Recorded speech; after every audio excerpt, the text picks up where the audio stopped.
Hello दोस्तों, मैं हूँ सी दिव्या अग्रवाल और आप देख रहे हैं टैक्स विदाउट टीयर्स। उम्मीद करती हूँ आपको मेरे चैनल का कंटेंट अच्छा लगता है तो लाइक करना, सब्सक्राइब करना ना भूलिएगा।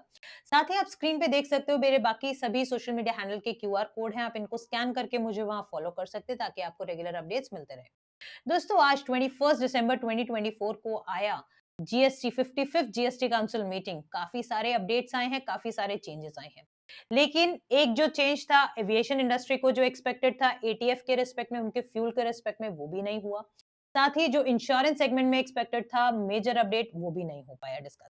अब कंसर्न क्या है जो इस मीटिंग में डिस्कस हुआ है, जो प्रेस रिलीज में आया है ऑफिशियल डॉक्यूमेंट में, उन सभी पॉइंट्स को भी हम डिस्कस करने वाले हैं। लेकिन स्टार्ट करने से पहले एक हमेशा डिस्क्लेमर मैंने दिया है, ये प्रेस रिलीज की जो भी बातें हैं ये एक तरह से डिस्कशंस है जो मीटिंग में हुई थी, उन्हीं को पेन डाउन किया है। ये एप्लीकेबल कब से होंगे? जब कॉरेस्पॉन्डिंग सर्कुलर या नोटिफिकेशन इशू हो जाए। इसमें दोस्तों फर्स्ट पार्ट जो है इनका डिस्कस करता है रेट्स, जो रेट चेंजेस हुए हैं गुड्स या सर्विसेज के रिस्पेक्ट में। और सेकंड पार्ट जो आ जाता है वो ट्रेड फैसिलिटेशन मेजर पे है। तो हम पहले उससे स्टार्ट करते हैं। इसमें सबसे पहले क्या कहा गया है कि शेड्यूल 3 में अमेंडमेंट लाई जाएगी। शेड्यूल 3 क्या कहता है? वो ट्रांजैक्शन जिसको ना तो हम सप्लाई ऑफ सर्विसेज मानेंगे ना ही सप्लाई ऑफ गुड्स मानेंगे। इसके अंदर इंसर्ट करा जाएगा क्लॉज डबल ए पैरा 8 में ऑफ शेड्यूल 3 में, जो सिंपल जो पहले और बातें उन्हीं को एट पार लाने के लिए कहा जा रहा है कि भाई explicitly provide that supply of goods which are warehoused in the SEZ और free trade warehousing zone to any person, जब तक आप उस पर्सन को सप्लाई करते हो, before clearance of such goods they will neither be treated as supply of goods not services. यानी जब तक आप उधर से क्लियर नहीं कर दोगे तब तक उसको no not supply of goods and not supply of services मानेंगे। लेकिन once you clear it either for the export और डीटीए, तो अकॉर्डिंगली जो भी आपकी सप्लाई होगी गुड्स की वो मानी जाएगी। अब इसके बाद एक वाउचर्स के रिस्पेक्ट में बहुत इंपॉर्टेंट डिस्कशन है। वाउचर्स को लेके हमेशा डाउट रहा है कि कैसे टैक्सेबिलिटी होगी, उसकी कैसे टैक्स किया जाएगा, गुड्स की तरह, सर्विस की तरह, एक्शनेबल क्लेम्स की तरह। काफी ज्यादा डाइवर्स ओपिनियंस आए हैं एडवांस रूलिंग में भी। तो उन सभी को फुल स्टॉप लगाते हुए अब क्या कह रहे हैं कि हम ओमिट कर देंगे section 12 subsection 4, section 13 subsection 4 and rule 32 सब रूल 6। यानी जो टाइम ऑफ सप्लाई के प्रोविजन थे वाउचर्स को रिलेटेड वो सब हटा दिए जाएंगे। साथ में रूल 32 सब रूल 6 को भी हटा दिया जाएगा। और इसके लिए क्या कहा गया है कि कई सारी क्लैरिफिकेशंस लाई जाएंगी। पहली चीज क्या कि भाई जो ट्रांजैक्शंस है इन vouchers it shall be treated neither as a supply of goods nor as supply of services. यानी उसको जीएसटी उस पे नहीं लगेगा। किस पे? सप्लाई ऑफ वाउचर्स पे। लेकिन अगर आप डिस्ट्रीब्यूशन ऑफ वाउचर्स कर रहे हो प्रिंसिपल टू प्रिंसिपल बेसिस पे, जीएसटी नहीं आएगा। लेकिन प्रिंसिपल टू एजेंट बेसिस पे आप कर रहे हो तो डेफिनेटली जो आप कमीशन चार्ज करोगे, फीस चार्ज करोगे, उस पे आएगा। इसके रिलेटेड जो भी आपने एडिशनल सर्विसेज दिए, चाहे वो आपके एडवर्टाइजमेंट सर्विसेज है, को ब्रांडिंग है, मार्केटिंग है, तो वो सभी services they will be leviable to GST. उन पे से जीएसटी नहीं हटेगा। फिर उसके बाद अगर आपका जीएसटी जो वाउचर है वो रिडीम नहीं हुआ है, वो अनरिडीम रह गया है, तो आप उसको इनकम की तरह तो ट्रीट करोगे, लेकिन उस पे जीएसटी नहीं आएगा। जो आपके अकाउंट्स में तो वो इनकम की तरह आएगा, लेकिन आप उस पे जीएसटी नहीं लगाएंगे। अब बहुत सारे नए सर्कुलर्स आएंगे। हमेशा की तरह जब भी जीएसटी काउंसिल मीटिंग आती है तो उसके बाद कई सारे सर्कुलर्स इन अ रो पब्लिश होते हैं। तो उन्हीं बातों को लेके क्या कहा गया कि अब बहुत सारी क्लैरिफिकेशंस आएंगे। उन क्लैरिफिकेशन के रिस्पेक्ट में जो जो पॉइंट्स अभी मैं डिस्कस करने वाली हूँ, आपके बहुत सारे सर्कुलर्स भी आने वाले हैं।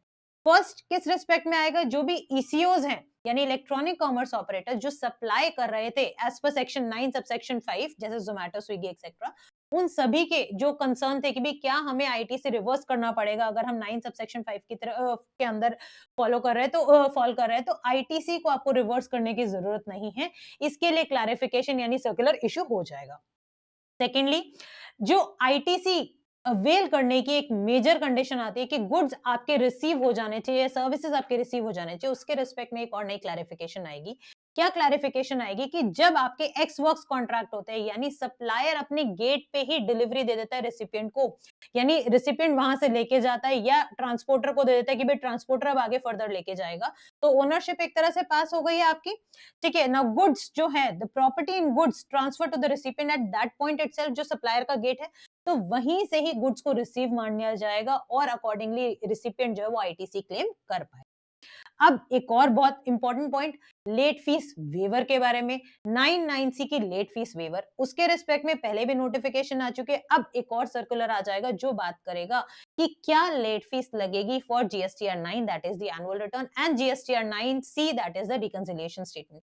पहले वो क्या होता था, एक जीएसटी ऑडिट होता था, but now it is a reconciliation statement. तो for all the annual returns which are pertaining to period 2017-18 से लेके 2022-23 तक जो भी जीएसटीआर 9 है, उनके रिस्पेक्ट में वो क्या बोलना चाह रहा है, for the waiver of amount of late fees for 9C। अब लेट फीस वेवर किसका होएगा, 9C का हो रहा है, 9 का नहीं हो रहा है, पहली बात ध्यान दीजिएगा। और वो भी कितना होगा, which is amount which is in excess of the amount of late fees payable till the date of filing of GSTR 9 for the said financial years. यानी जब आपने 9 उन फाइनेंशियल ईयर्स की फाइल कर दिए, कौन से फाइनेंशियल ईयर के, 17-18 से लेके 22-23 तक की अगर आपने 9 फाइल कर दिए, उसके बाद अगर आप 9C भरते हो तो उस अमाउंट का वेवर होगा। और ये 9C आपको कब तक फाइल करनी होगी, 31 मार्च 2025 तक एनी विच वेज आपको फाइल करनी होगी, तभी आप इस वेवर स्कीम का बेनिफिट ले पाओगे। अब एक नई चीज ऐड होने वाली है जीएसटी में, that is a track and trace mechanism. क्या होगा, कैसे होगा, लेट अस सी। जब भी आएगा, ये इंप्लीमेंट होगा, डेफिनेटली हम लोग डिस्कस करेंगे। बट ये क्या कहना चाह रहे हैं, एक आइडेंटिफिकेशन मार्किंग हो जाएगी उन सभी गुड्स पे जहां पे यूजुअली टैक्स इवेजन हो जाता है, ताकि ये आइडेंटिफाई हो सके सप्लाई चेन कैसे जा रही है और इवेजन को रोका जा सके। Properly in detail track and trace mechanism जब इंप्लीमेंट होगा, इसके ऑफिशियल डॉक्यूमेंट्स जब आएंगे तो हम डेफिनेटली उसको डिस्कस करेंगे। अब जो भी ओआईडीआर सर्विसेज यानी ऑनलाइन सर्विसेज में डील कर रहे हो और आप अनरजिस्टर्ड पर्सन से डील कर रहे हो, अल्टीमेटली आप सर्विसेज उनको दे रहे हो, तो आपके लिए कंपलसरी हो जाएगा उस अनरजिस्टर्ड पर्सन की स्टेट को मेंशन करना। ये इसलिए कर रहे हैं दोस्तों, क्योंकि कहीं ना कहीं जब रेवेन्यू एलोकेशन होता है स्टेट्स में, तो वो इजी हो सके, तो आपके लिए वो एड्रेस लेना उस अनरजिस्टर्ड पर्सन का कंपलसरी हो जाएगा। अब और बहुत सारे मेजर्स हैं, बहुत इंपॉर्टेंट मेजर्स भी हैं, उसके बारे में बात करते हैं। एक सफारी रिट्रीट करके ऑनरेबल सुप्रीम कोर्ट की बहुत इंपॉर्टेंट जजमेंट आई थी। उसी के रिस्पेक्ट में ये एक रेट्रोस्पेक्टिव अमेंडमेंट लाई जाएगी सेक्शन 17 सबसेक्शन 5 क्लॉज डी में, जिसमें प्लांट और मशीनरी की जगह प्लांट एंड मशीनरी कर दिया जाएगा। ठीक है। दूसरा, प्री डिपॉजिट जो है आपका सेक्शन 107 एंड 112 में जो है बेसिकली अपील के रेस्पेक्ट में, उसमें जब आपकी केवल पेनल्टी आपको पे करनी है, आपके टैक्स डिमांड नहीं है, तो उसके प्री डिपॉजिट अमाउंट को भी कम कर दिया गया है, 10% कर दिया गया है। बहुत इंपॉर्टेंट पॉइंट जो एक है ना दोस्तों, इसमें वो ये आ रहा है कि अगर आपने देखा होगा ना, जब से आईएमएस आया, इनवॉइस मैनेजमेंट सिस्टम, पहली चीज इसमें मैं डिस्कस करने से पहले आपको बताऊंगी कि गवर्नमेंट के हमेशा से हमारी क्या हैबिट रही है कि कोई भी प्रोविजन लाने, लॉ में लाने से पहले ना प्रैक्टिकली इंप्लीमेंट हो जाता है, चाहे वो जीएसटीआर 2B की मैं बात करूं या अभी ये आईएमएस की बात करें। आईएमएस का कोई ऐसा सच प्रोविजन अभी लीगली नहीं है, लेकिन अब उसको ले आया जाएगा। क्यों? क्योंकि अब हम सेक्शन 38 को भी अमेंड कर देंगे, अब 34 क्लॉज 2 को भी अमेंड कर देंगे, नया सब रूल 67B भी लाया जाएगा, सेक्शन 39(1) भी अमेंड हो जाएगा। यानी बहुत सारे नए रूल्स और जो एग्जिस्टिंग सेक्शंस है उनको अमेंड कर दिया जाएगा। क्यों अमेंड किया जाएगा? क्योंकि ये जो नया प्रोसेस लाया गया है आईएमएस का, इनवॉइस मैनेजमेंट सिस्टम का, इसको एक तरह से लीगलाइज कर दिया जाए। साथ में अब ये क्या कहेंगे कि किस तरह से आपका 2B जनरेट होगा, वो उस प्रोसेस को बताएंगे। साथ में ये कहा जाएगा कि भई देखिए, फॉर्म 3B जो है, it shall be allowed to be filed only after 2B of the tax period is being made available on the portal. और 2B कैसे होगी? आपको आईएमएस से 2B जनरेट करनी होगी, 2B जनरेट होगी तभी आप 3B फाइल कर पाओगे। तो अल्टीमेटली एक चेन फॉर्म हो जाएगी कि भाई आप 1 नहीं फाइल करोगे तो आप 2B नहीं जनरेट कर पाओगे, 2B नहीं जनरेट कर पाओगे तो 3B नहीं फाइल कर पाओगे, 3B नहीं फाइल होगी तो नेक्स्ट मंथ की 1 नहीं फाइल कर पाओगे। तो कहीं ना कहीं गवर्नमेंट एक इंटीग्रेट करती जा रही है प्रोसेस को, कि एक पूरा चेन मेंटेन करा रही है कि आप बीच में कोई भी चेन को छोड़ ना सको, कोई भी ऐसी रिटर्न ना हो जो आप स्किप कर सको। एक फाइल होगी तभी आप दूसरे पे जा पाओगे, अदरवाइज आप नहीं जा पाओगे। ठीक है। अब इसके बाद दोस्तों थोड़े से रेट चेंजेस की भी अभी हम लोग बात कर लेते हैं। एक बहुत इंपॉर्टेंट और एक बात जो है वो पॉपकॉर्न के रेस्पेक्ट में है। पॉपकॉर्न के क्या रेट्स हैं मैम? क्योंकि जीएसटी जब दोस्तों लाया गया था 2017 में, उसको ईज आउट करने के लिए लाया गया था कि सिस्टम को इजी कर दे, सिंप्लीफाइड कर दें। लेकिन कहीं ना कहीं इतना कॉम्प्लेक्स करते जा रहे हैं हम, उसमें इतनी अमेंडमेंट्स डालते जा रहे हैं, इतने रेट चेंजेस ला रहे हैं, सिंप्लीफाइड तो नहीं रहा फॉर श्योर। अब इसके अंदर इन्होंने क्या कहा, पॉपकॉर्न को लेके आपके बारे में क्या चीज कही गई है, वो एक बार हम लोग बात कर लेते हैं। देखिए, पॉपकॉर्न में वो क्या कहते हैं कि ये देखिए, अगर आपके सिंपल नॉर्मल पॉपकॉर्न है, सॉल्टेड स्पाइसेस के साथ है तो 5% आएँगे, लेकिन जहाँ वो कैरेमलाइज़्ड हो गए, अगर आपने पैक्ड प्री पैक्ड वगैरह कर दिए तो 12% हो गए, लेकिन जहाँ उसको शुगर के साथ मिक्स कर दिया, यानी कैरेमलाइज़्ड पॉपकॉर्न्स अगर आप देखोगे तो वो आपका रेट इंक्रीज़ होके आपका 18% हो जाएगा।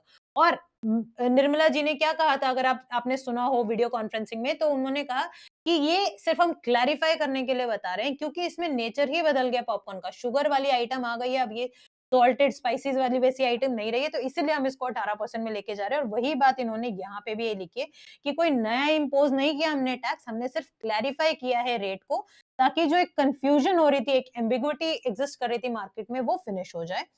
फिर इसके साथ-साथ कई सारे आइटम्स पे हमारे गुड्स जो रेट्स हैं वो रिड्यूस भी करे गए हैं एग्रीकल्चरल प्रोड्यूसर्स पे, ठीक है? उन सब पे रिड्यूस भी किए गए हैं, जीएसटी रेट्स आपके एग्जेम्प्ट भी हुए हैं। अब इस एक और सर्विसेज के रिस्पेक्ट में क्या है देखिए, to bring the supply sponsorship services which is being provided by the body corporates under forward charge mechanism, उसको फॉरवर्ड चार्ज मैकेनिज्म में लाया जाएगा। फिर एक और बात क्या करी गई है, एक ये बात देखिए, हमारे पास एक रिवर्स चार्ज मैकेनिज्म में ना एक एंट्री ऐड हुई थी 5AB, जिसने क्या कहा था कि भाई renting of any commercial removable property by unregistered to registered person was bought under RCM, उसको आरसीएम में लाया गया था, लेकिन अब इसमें से एक्सक्लूड कर दिया जाएगा किसको, कॉम्पोजिशन लेवी में जो कॉम्पोजिशन रजिस्टर्ड डीलर्स हैं उनको हम लोग इसमें से एक्सक्लूड कर देंगे। तो डेफिनेटली ये सारी बातों के रिस्पेक्ट में नोटिफिकेशन सर्कुलर्स आने वाले हैं। अब एक और लास्ट जो पॉइंट हम लोग डिस्कस करेंगे, इसके अंदर एक और पॉइंट आ रहा था आपका, अ, एक और हमारे पास पॉइंट यही आ रहा था कि भई आप, हाँ, ये देखिए और एक रेट चेंजेस में जो आपके फ्रेश, ग्रीन या ड्राइड पेपर है, रेज़िन्स हैं, which is supplied by the agriculturist, they will not be liable to GST, वो सब जीएसटी से हट जाएगा। और ईवीज़ के रिस्पेक्ट में, ईवी क्या है? जो आपके इस समय पेट्रोल, डीज़ल व्हीकल के अलावा इलेक्ट्रॉनिक व्हीकल्स जितने भी हैं, ईवीज़ जितने भी हैं, उनके जो फर्स्ट सेल है, उसपे जीएसटी को नहीं लाया जा रहा है, लेकिन अगर आपने सेकंड हैंड दोबारा से रीसेल किया है और उसमें वैल्यू एडिशन हुआ है, तो उस वैल्यू एडिशन वाले ही प्राइस पे जीएसटी लगेगा। तो यहाँ पे देखिए, GST is applicable only on the value that represents the margin of the supplier, that is the difference between the purchase price and the selling price. Selling price क्या होगी? Depreciated value को भी ले सकते हो, and not on the value of the vehicle. Also, it is not applicable in case of the unregistered person, यानी unregistered person individual when selling to other individual, यानी unregistered person selling है, तो उस पे भी जीएसटी नहीं आने वाला। यानी आपने यूज्ड कार, जो यूज्ड ईवी है, उसके रिस्पेक्ट में ही इन्होंने टैक्सेबिलिटी की बात करी है। उम्मीद करती हूँ दोस्तों आपको काफी हद तक जो आउटकम्स है उनके बारे में पता चल गया होगा। Still if you have any doubts, any concern, feel free to write in the comment box. बाकी जैसे ही इनके रिस्पेक्ट में जो भी सर्कुलर नोटिफिकेशंस आएंगे, हम डेफिनेटली उसको चैनल पे लेके आएंगे। Thank you so much and have a nice day.